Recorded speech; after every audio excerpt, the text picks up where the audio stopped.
What's up, everybody? This is a Force of Nature Spiritual Awakening, and today we will be discussing mental illness and the natal birth chart, the indicators. So, this is going to be indicators of mental illness, bipolar, having to deal with your psyche, psychology, and the way that you process information at times.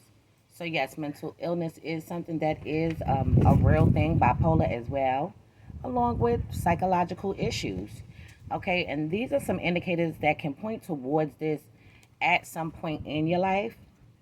Okay, of course, just seeing one of these things, two of these things in your chart does not mean that you have a mental illness, but it can indicate that at some point these things can go on to take place. You can feel like you're breaking down. You can feel like you're overwhelmed, um, feeling like people are against you or attacking you or whatever the case may be. All right. So I just wanted to give you a list of these things, and you can check this out in your chart as well to see if you have these placements, aspects. Okay. So let's jump into this. Okay. So Mercury being afflicted. Okay. In any kind of way. Okay. So Mercury being afflicted, also the moon being afflicted. When I say afflicted, what I'm actually am speaking about is when you have squares to the moon, okay? Squares to Mercury, okay? Even conjunctions and even oppositions, but the squares are going to be a little bit more intensified because it is showing you that there is a conflict going on between these particular planets, these signs, things of that nature. Okay, so Mercury squared Saturn. Mercury in Aquarius, Mercury in the 11th house. We already know that the 11th house in Aquarius is the same damn thing. Mercury squared Uranus. Okay, now also the conjunction or the opposite to Uranus when it comes to this Mercury, but the squares are going to be even more intensified. Okay, when it comes to being bipolar or anything of that nature, having psychological issues at times or different points in your life. So, Mercury squared Uranus, Mercury ruling over the 11th house. So, this would have to be in your natal birth chart if you have Virgo ruling over the 11th, or if you have Gemini ruling over the 11th house in your natal birth chart. Mercury in Pisces, Mercury in the 12th house. Mercury ruling over the 12th house, which would also indicate Virgo ruling over the 12th, Gemini ruling over the 12th.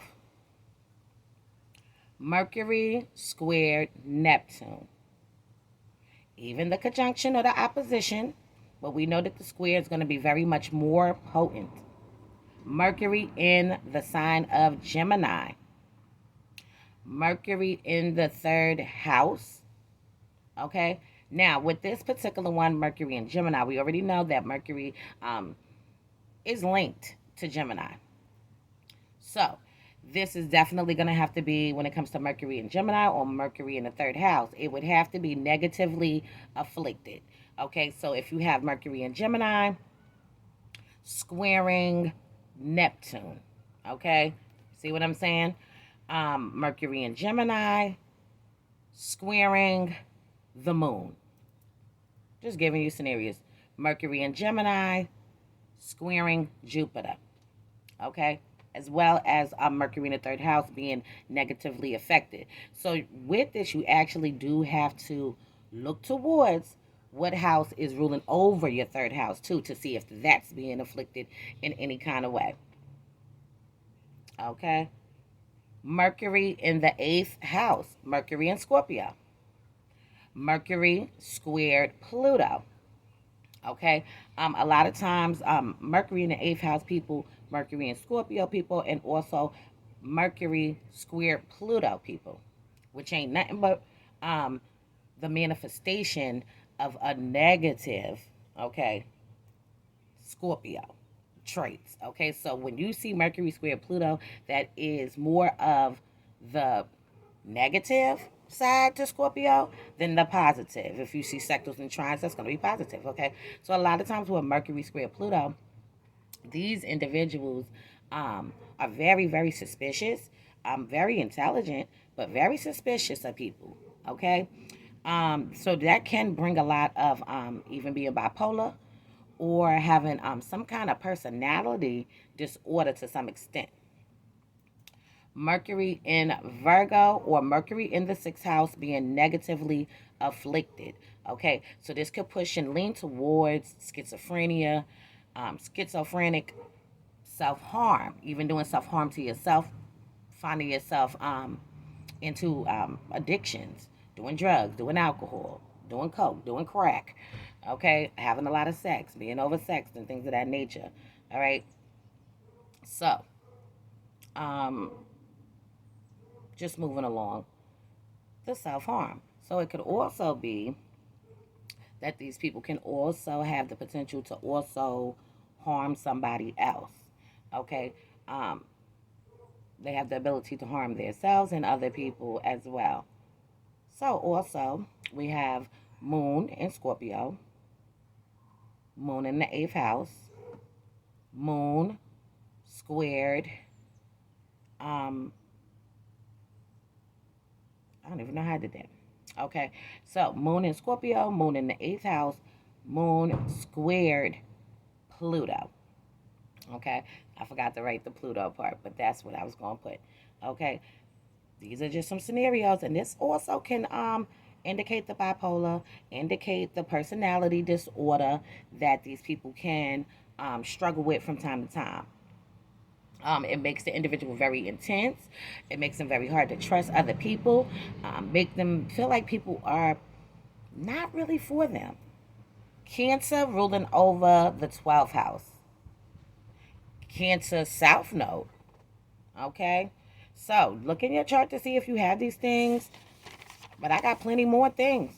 Moon squared Saturn. Okay?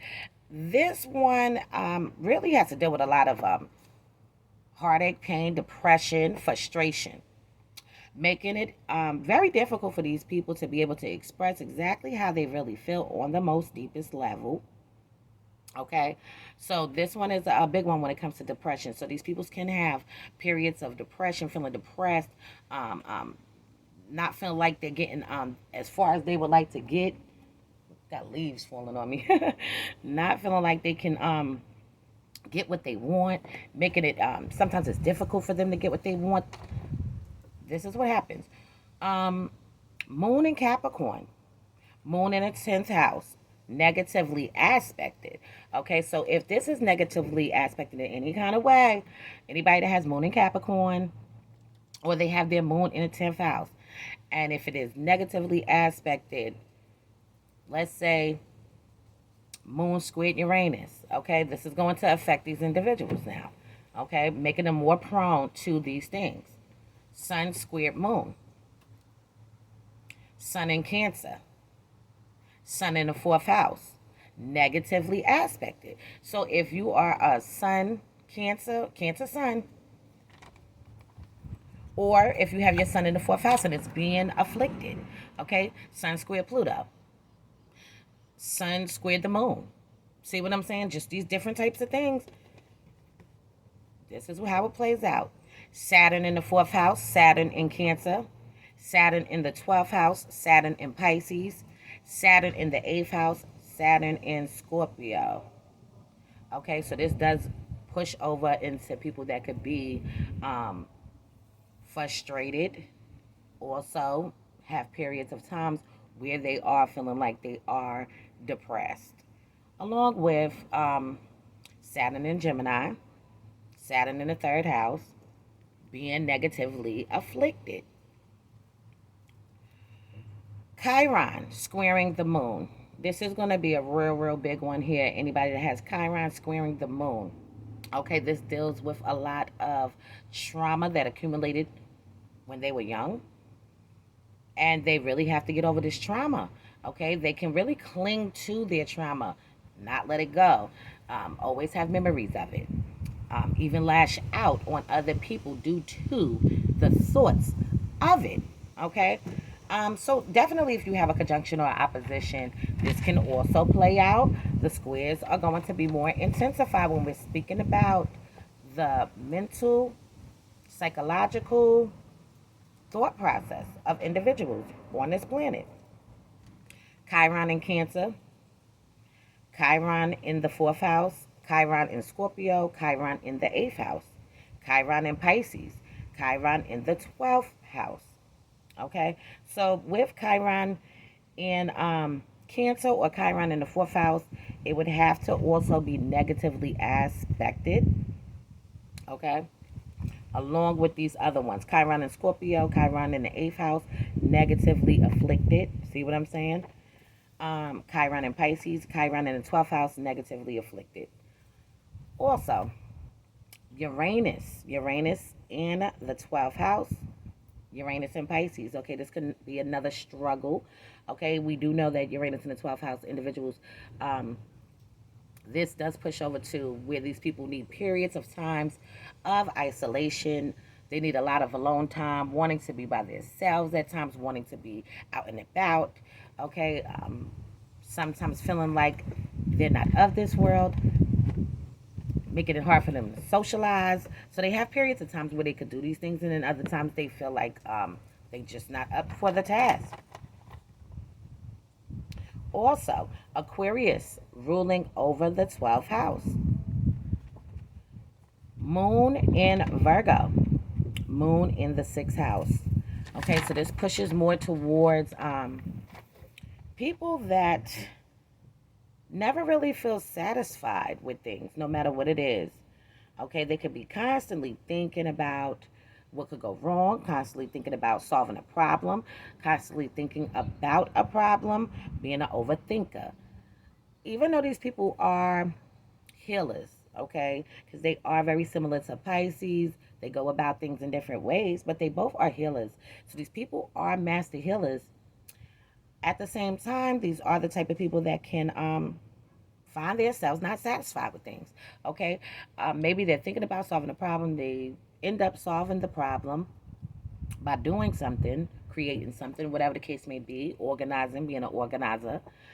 And then once it's done and everything, they feel like they could have did it better. They feel like it could have been done in a different kind of way, more. Maybe they should have did more about it. Okay, this is what happens with this shit. Yep. All right, what else? Okay, so now an afflicted 12th house and an afflicted 3rd house. With this one, you have to pay attention to the ruler of the house that's being afflicted. Okay, so if you have afflicted 12th house, and let's just say Libras on this house, okay, we're already going to know that it's going to really trigger out relationships. Okay, one-on-one dealings with people and things like that is going to be maybe a trigger or a difficulty for you. This is how I'm trying to show you.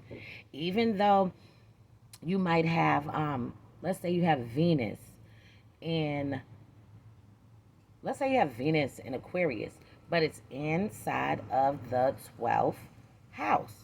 Okay, and it's being afflicted in some kind of way. Let's say we have Neptune involved, okay, and it's a square, Venus squared Neptune, or something like that.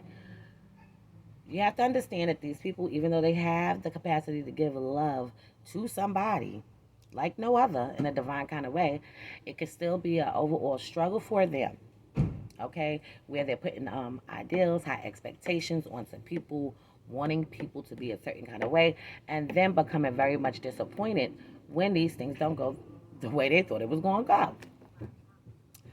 Jupiter in the 6th house or Jupiter in Virgo, this is another thing.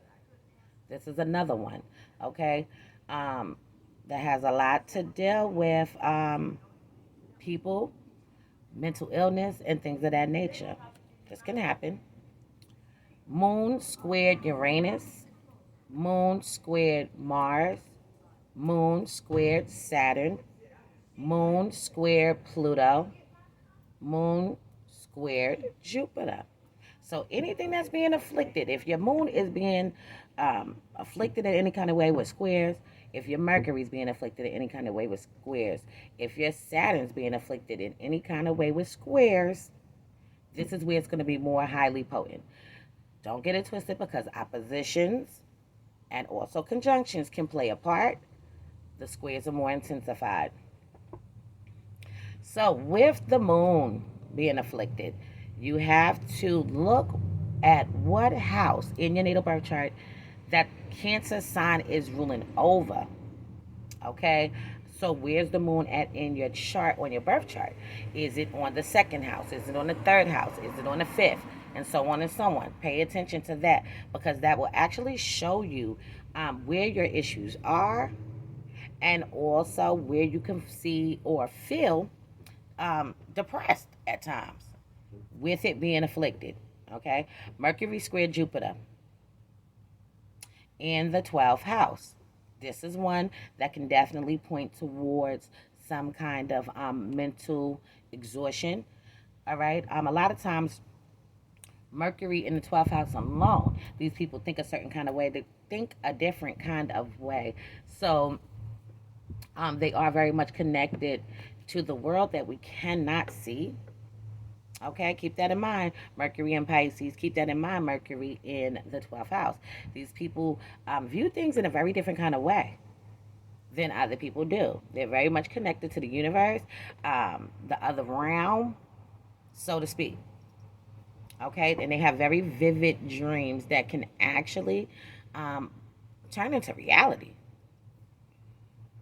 All right, Sun in Gemini, squaring ascendant. Okay, this could lead to bipolar, being bipolar, straight the fuck up. Mercury square Pluto can lead to bipolar. Uranus in the 12th house can lead to being bipolar. Aquarius ruling over the 12th house can lead to being bipolar. Pisces ascendant can lead to being bipolar. Aquarius ascendant can lead to being bipolar. Saturn, okay, negatively aspected to Jupiter, okay, mental disorder. This is what's going on here. All right, Saturn squared Pluto. Even the conjunction of the opposition with this one can also take place. Okay, remember the squares are going to be more potent. All right, definitely people that have Sun squared Pluto, Saturn squared Pluto. Okay, this really is an indication of having a bit of a rough life. Okay, building something, seeing it crumble, working hard on something and seeing it not work out the way that you thought it would, just to build it back up and do it again, just to build it back up and do it again, for it to get tore back down, for you to do it again. So it's a lot of comes with a lot of suffering, but at the same time it could be very rewarding in the end if you stick it out. It has a lot to deal with hard work and dedication and being dedicated to something. Also, Saturn squared Neptune. This is another one. Okay, even a conjunction of the opposition, but the squares are more potent. All right, so these are just giving you some scenarios to look towards when you're thinking about mental health, mental illness, or any kind of psychological disorders, along with being bipolar. Okay, these are a couple of indicators. So definitely, when you're looking in your chart and you see some of these things, it doesn't mean that you're crazy. It doesn't mean that you're bipolar. Okay, but if you have a few of these things, okay, there can be some deeper issues in your chart that you do need to look at and look towards. Okay, because it could be some things that you are in denial about. Okay, anytime you have Neptune, okay, and negatively aspected, period, okay, that is a form of deception or self-denial, okay, where you are in self-denial sometimes, but sometimes you could be being deceived, but sometimes you could be deceiving yourself. Okay, so just keep this in mind. So I'm gonna leave this on this note for now. In future videos, I will go into more depth into all of this right here.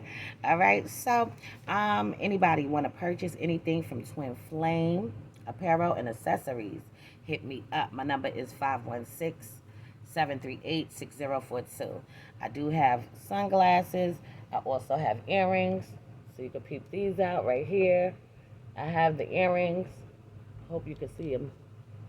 Okay, so also here, I don't know, because I couldn't really see if y'all could see it, but I do have earrings available T-shirts also available. Anybody interested in purchasing, hit me up. I have bracelets as well. Okay, we're trying to get this thing going, get this thing popping. I do appreciate each and every one of you that's been tuning in, everybody that's been getting their charts analyzed, everybody that's been purchasing from Twin Flame. Thank you so much. Me and my husband do appreciate that. Okay, so this is a Force of Nature Spiritual Awakening. Love is love, peace, and blessings to you all. And I will see you on the next one.